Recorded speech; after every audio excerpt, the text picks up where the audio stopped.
Welcome back to another technical deep dive here in the debug zone.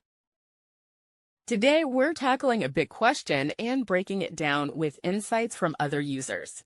Hopefully, this clears up some misconceptions and helps you get the answer you need. So, buckle up, stay a little curious, and let's jump right in.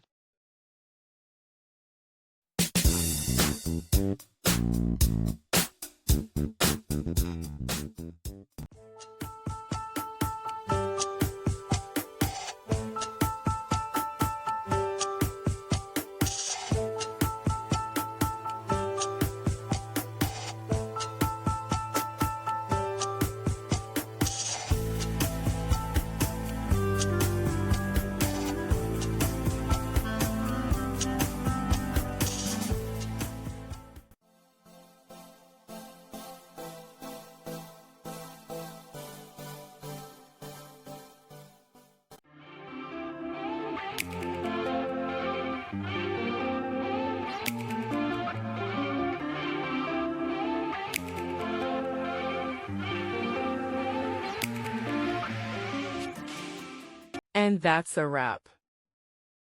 I hope you found the answer you were looking for. If you did, take a second to hit that subscribe button. It really helps out. And let me know in the comments which solution worked best for you. See you next time in the debug zone.